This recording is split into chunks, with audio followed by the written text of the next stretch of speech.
સુરતના કાપોદ્રા વિસ્તારમાં ગુજરાત મોબાઈલની દુકાનમાં લાખોની ચોરીની ઘટના બનતા પોલીસ દોડતી થઈ ગઈ હતી. મોંઘાદાટ મોબાઈલ ચોરી કરી આરોપી ફરાર થયા હતા. શહેરમાં દુકાન ઉપરનું છાપરું તોડી અંદર પ્રવેશી ચોરીની ઘટનાને અંજામ આપવામાં આવ્યો હતો. કાપોદ્રા પોલીસ સ્ટેશનની હદમાં આવેલ ગુજરાત મોબાઈલની દુકાનમાં અજાણ્યા તસ્કરો દુકાનનું શટર તોડી કુલ 30 લાખથી વધુના મોંઘાદાટ મોબાઈલની ચોરી કરી ફરાર થયા હતા. સમગ્ર મામલે કાપોદ્રા પોલીસે વધુ તપાસ હાથ ધરી છે.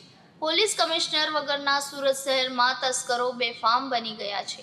એક પછી એક ગંભીર ગુનાઓ બની રહ્યા છે. એક બાજુ સુરત શહેર પોલીસ સતત પેટ્રોલિંગ કરી સબ સલામતીની વાતો કરી રહી છે, ત્યાં તસ્કરો પોલીસ પેટ્રોલિંગની ખોલી રહ્યા છે.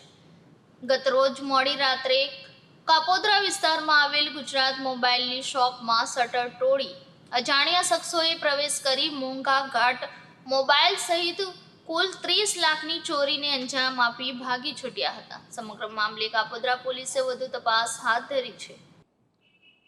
આજરોજ કાપોદ્રા પોલીસ સ્ટેશન વિસ્તારના સાગર રોડ પર આવેલ ગુજરાત મોબાઈલ નામની દુકાનમાં રાત્રિના 3 વાગ્યા પછીના કોઈ સમયે કોઈ ચોરી સમયે દુકાનનું શટર તોડી અને દુકાનની અંદર ગેરકાયદેસર રીતે પ્રવેશ કરી દુકાનમાં રાખેલા આઈફોન તથા સેમસંગ કંપનીના મોંઘા ફોન તથા અન્ય રિપેરિંગ માટે આવેલા ફોનોની ચોરી કરેલાની હકીકત કાપોદ્રા પોલીસ સ્ટેશન ખાતે આવેલ છે અને હાલ આ ગુનાની ફરિયાદ લેવાની કાર્યવાહી ચાલુ છે અને આ ચોરીમાં આશરે ₹30 લાખ રૂપિયાના મોબાઈલની ચોરી થયેલ હોવાનું પ્રાથમિક દ્રષ્ટિએ જણાઈ આવેલ છે. આરોપીની શોધખોળ માટેની તપાસ તજવીજ પણ ચાલુ છે. સીસીટીવી ફૂટેજના આધારે તથા હ્યુમન સોર્સના આધારે કાપોદ્રા પોલીસના પીઆઈ શ્રી MB અવસુરા તથા ડિસ્ટાફના પોલીસ માણસો હાલ આ ચોરીનો ગુનો ડિટેક્ટ કરવા માટે પ્રયત્નશીલ છે.